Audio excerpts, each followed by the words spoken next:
In this video, I want us to talk about few things, right?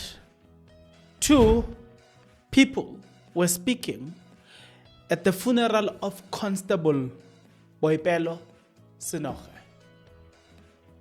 The funeral service took place as of today, the 8th of May, 2025. It started earlier than the official time, which was 8. It started around 7. There was already activity in the funeral, in the funeral home of this church. It went on around 11. They left the church for graveyard, and at the graveyard as well, they took their time. Probably they finished around 1 or so. That is when everything was concluded.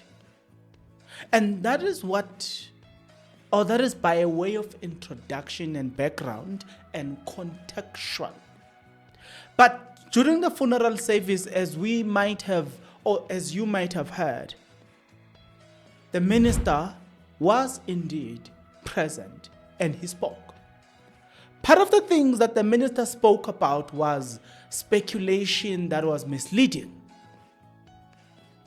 One, we'll dive deep into the speculation that the minister says it was misleading. The second thing is General Fanema Semola spoke and said something about Hinnops River. Guess what? I'm pleased to tell you that as of today, the 8th of May, 2025, they are still investigating, or divers are still there searching for anything that they can find. And they are saying the river is subsiding, which makes their job a bit easier. That is what we saw. Oh, that is what we actually got to know. Remember, here, when we follow a story, we don't just follow that story and then dump it and go on with something else. We follow the story until the end. As of tomorrow, the 9th of May, 2025, another funeral, if I'm not mistaken, is going to be the funeral of Linda Ebekul. And the last funeral will be on a Saturday. Should there be a need, definitely I'll keep you posted. And I will tell you more that you deserve to know. In today's episode, that is not going to be much longer, as we are addressing few points from these two people. I would like us to look into them, but before we can do so, let's start here. If you are not yet subscribed, what are you waiting for? Come on, good people. Because to subscribe, it is free. To like the video, it is free. To comment in the comment section below, it is free of charge. To click the notification bell, it is free of charge. To share this video, it is free of charge. To watch this video until the end, it is free of charge.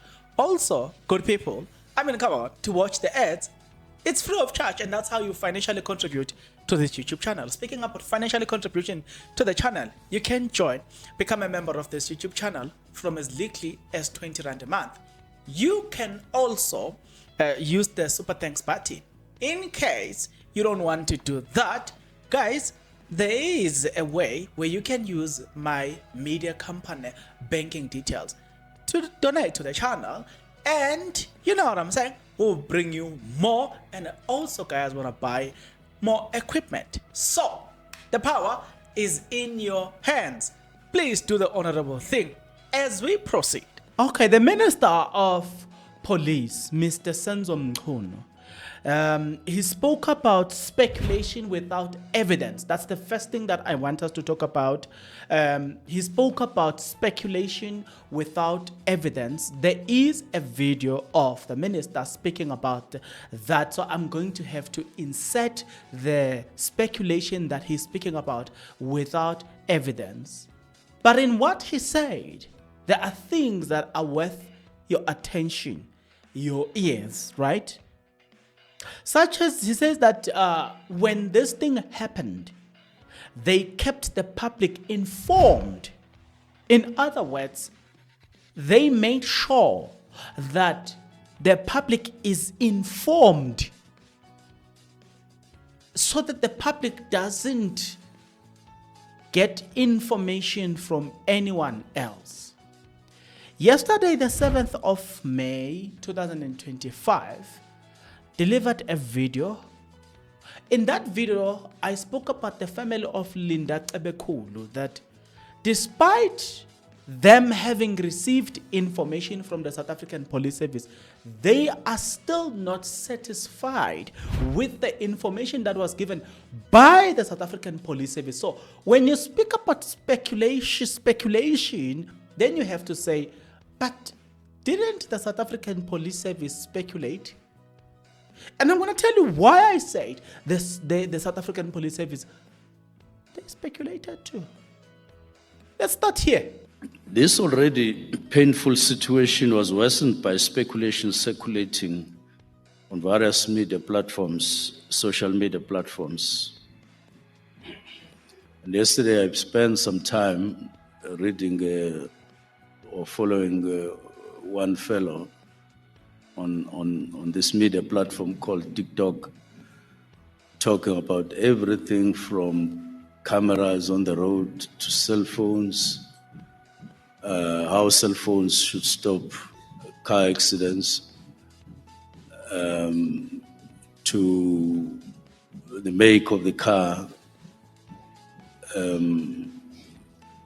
almost saying that the make of the car would have meant that there would be no accident and all of that. But right from the beginning, we believed that the best way of coming to terms with the situation and handling it properly and with integrity was to establish a 24-hour venue operational center with a multidisciplinary team comprising the heads of intelligence, detectives. The minister spoke about people that speculated without evidence. And so I said, wow.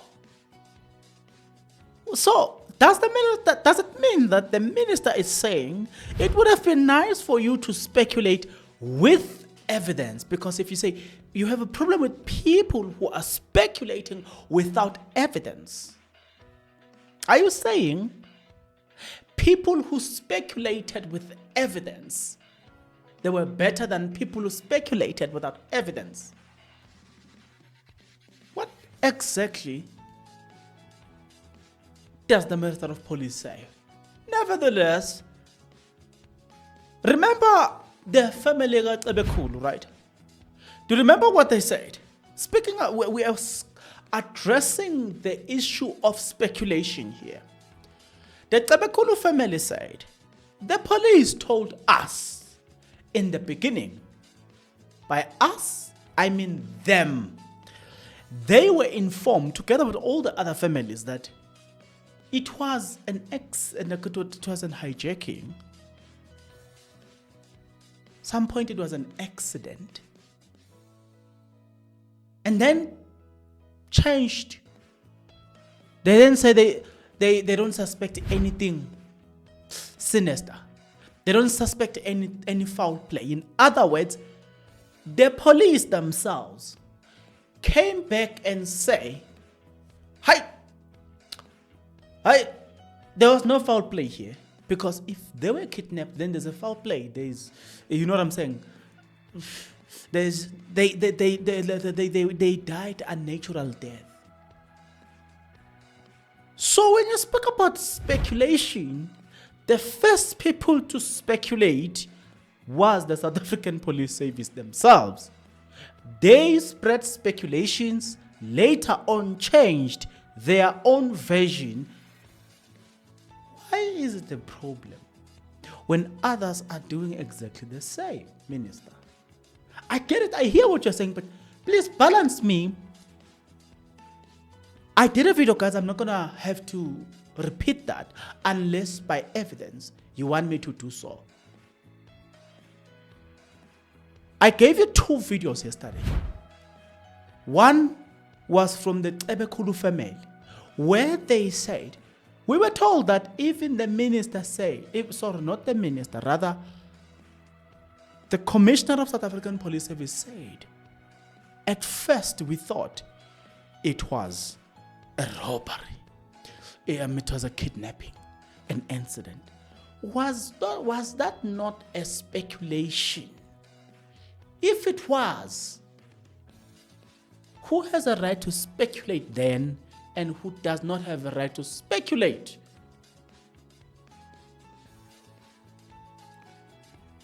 So we then address the issue of speculation without evidence, because that's what the minister says. Speculation without evidence.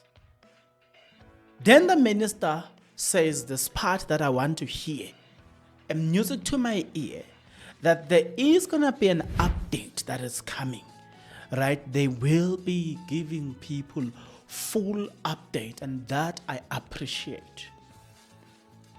So I want to close this aspect of the minister, speculation, rebuking speculation, saying all of that. But before I can successfully do this, I'm going to need to give you, for the sake of evidence, I'm going to have to give you that video, the family telling us what they were told by the police themselves. Then I'm going to bring Mr. Fanema Semola, the General Fanema Semola, who's the Commissioner of South African Police Service as of now. He does confirm that at first we thought it was this, then later it was changed. With that being said, first please listen to the family here. Yes, we still have questions. We have questions because at first this was reported as a hijacking or kidnapping. Then we were told, no, it was an accident. And the way the accident happened, we believe it was an accident. But what led to the accident? That's what we want to know. What led to the accident? Because knowing my son, he was very careful. I mean, he wouldn't drive from Bloemfontein to the scene if he was negligent, And why was he driving on the far left? And then there were questions, or there was talk about the car capsizing before it landed into the river. What led to that? And if the car capsized, I mean, somebody must have seen it, So we still have questions, but for now, we are allowing ourselves time to grieve and lay them to rest. And then we'll await the police to come to us and give us a full report. Then we still have questions, to the police as to exactly what happened, what led to the accident. So now that you have listened to the family, you hear that, okay, the family, this is what the family is saying. This is what they were told, right? Now, I want to go to Mr. Fanema Semola, but there were people on social media that ask critical questions and important questions.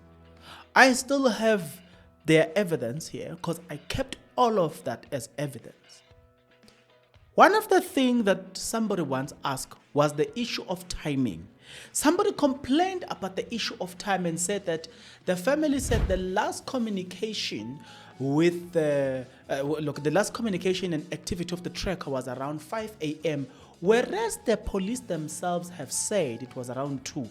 Speaking about speculation, then who was speculating? Do you want me to go deeper and deeper and deeper? Because then, as people were asking the issue of timing, I still have the video of Fanema Semola coming back and correcting the timing and say, okay, we understand there was this issue of timing. If need be, I will pull that video. But for the purpose of not making this video much longer, I'm going to allow Mr. Fanema Semola to come and confirm that yes, this is what they told the family. What I'm saying to you is, please be in tune with how the event unfolded. We know, as a matter of fact, that the time was, the complaint rather about time was raised by people on social media. So you can't necessarily have problem with people on social media because they are valid point that necessitated a whole press conference by the Commissioner of South African Police Service to come and explain the issue of time differences. You said 2 o'clock. The family says the tracker was lastly activated lastly active around 5 a.m. Who is telling the truth? All of that information emerged on social media. But for the purpose of not making this video that much longer, Fane Masemola confirmed what the Cebekulu family said. Let's cement the point of speculation by bringing Mr. Fane Masemola, the general, the commissioner himself, here. Ladies and gentlemen, we first pick up this case. We never anticipated this tragic end. Well, of course, we all initially thought this might be a possible hijacking or kidnappings. The families will remember the Sunday when I came to meet you in Park Road Police Station. We were all not knowing what has happened. Moving right along from the general himself, the commissioner, Mr. Fane Masemola, he also took a podium, stood up and took a podium, or stood on a podium and took a mic and spoke about the fact that they thought at some point that they were going to find these people. You know what I'm saying? They were going to find them alive, which is okay. That's not speculation. It's just being hopeful, right? Let's admit that. They were just being hopeful that they will find them alive, of which when I first reported the story, because you must remember that I started with the story from the beginning. When it broke out, when police announced that they were searching for this type of constable, you may want to go back on my in this YouTube channel. You will realize that I say that there's a video where it is written breaking news, police are searching for, you know what I'm saying? And then from there, when they were found, before the confirmation, because some people don't understand how these things work, I quickly realized that, okay, these are the bodies, just that they are waiting for the protocol. I made a video about the fact that they were found, and that's where majority of this content emanated from, and that's where we started, or that's where I started creating content. Now, that's not where we are. We digressed a bit, but let's come back to this one. Then we got told that, okay, they were hoping and wishing they will get these people alive. But the most important information that I want you to pay attention to is the fact that the the Commissioner of South African Police Service, Mr. General Fane Masemola, confirms the following: that they are still searching, even as of today, the 8th of May, 2025, there by Hinnops River, divers are still doing their job there, searching, trying to see what they can find.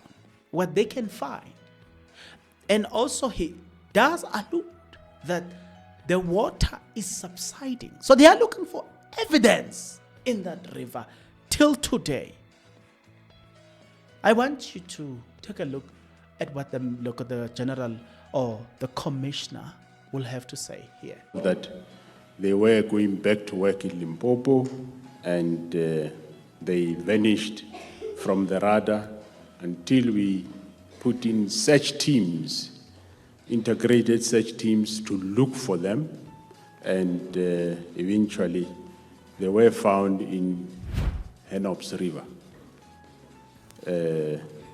After a day or two, the car which they were traveling in was also found in the same Hinnops River. There might be some articles that are still outstanding, because we have seen that looks like Hinnops River is a killer river. Our divers continuously, they keep looking in that river, And as the water subside, we will intensify our search in the same river to look for further articles and any other that's supposed not to be in that river. To you, the family of Senoge, we once more say condolence. We know it's difficult, both for us and for you, but however, let's hold the fort. We have no any other. We just have to move forward with life. To the colleagues out there, I'd like to say, take the baton from where the colleague left, and let's move on. Having listened to the commissioner, having listened to the Minister of Police, Mr. Senzo Mchunu, in the funeral of Senoge, who was buried today, the 8th of May, 2025. I've brought to you everything that I thought was the highlight, not necessarily everything, but was the highlight for me today. I find it interesting and I find it informative enough that I thought I need to share it with you. What is it that you learned from this? I would like to reiterate the following.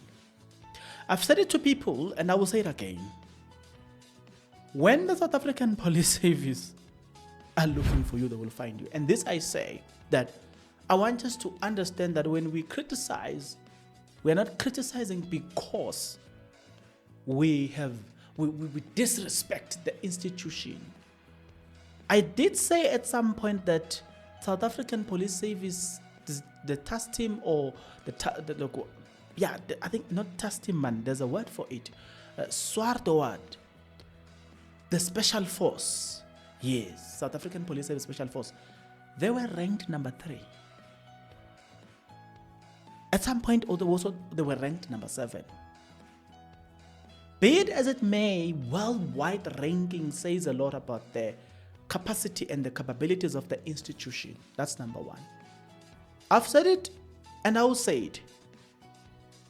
When we say these things, we don't say these things because we really have so much disrespect for the institution. No. If ever you were confused about why are we angry, we are angry because the institution is the most important and the most, it should be a calling, in fact, to work for this institution. It should not be about profession. It should be a calling. Because can you imagine a country without police? Can you imagine the lawlessness there? Also, we say this because when this institution collapses, crime increases. When there's corruption or when there is favoritism or when there is lack of commitment, the institution as a whole affects everybody. So we don't speak from a point of anger. Rather, we don't speak from a point of disrespect, but we speak from a point of wanting nothing but the best from the institution. This institution is the most powerful institution, and I will forever say this. And I've demonstrated that, in fact, they have demonstrated that when police are looking for you, they have the capacity and the resources to bring you into book. And they will bring you into book. There's a white guy that defrauded ESCOM and left the country to live in UK. They brought him here. He's here today. There's another guy, the PA, Charlotte, PA Isma Hashul. She went and lived in the US. They brought her back. She is in this country today. Thabo Bek escaped this country all the way to Tanzania. He was on his way to Kenya. Today, as we speak, he's in South Africa. The list goes on and on and on and on. They've been able to deal with serious people in this country. The other time they found people who were financing terrorist organization. One was living in Bryston, Sandton. They recently arrested a person that was distributing child pornography, right? They arrested a lot of high-profile people as well, to which we have never questioned them, right? We have never, and we will never question those things. What we say is there are cases that we can't help but look at the handling of those cases. But in my conclusion, if you are from the South African Police Service and you are listening to this video and you wonder why are these people talking about us? Us as in you, as a member of the South African Police Service. I want you to note this. When police are seen participating in criminal activities, the perception, it affects the credibility, the image of the institution called South African Police Service.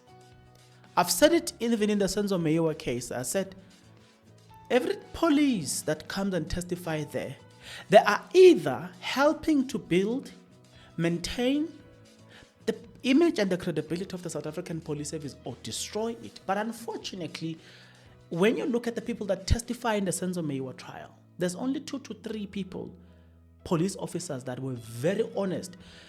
You could see their mistakes. You could see that it's a human mistake. You can't falter them. I mean, police are humans after all. They may have guns and all the resources, but after all, they are humans. So we can expect genuine mistakes. So there are forgivable mistakes that we've seen, and we have had them acknowledging them. But there are also police, many of them, in fact, in the Senzo Mayowa case, that doesn't help in terms of building a repeatable brand so far as the organization is concerned. So when you look at why, or when you ask yourself a question, why there is a reaction from people, it is because it comes from a point of not trusting the institution anymore. Hence, they will forever be questioned in matters. This questioning of the institution, or how the institution handled some matters, it emanates from the fact that people are already looking at the South African Police Service with suspicious eyes. And I said in the Senzo Mayowa trial, if it was according to me, I will work on building the brand, South African Police Service, the reputation, the image, the credibility.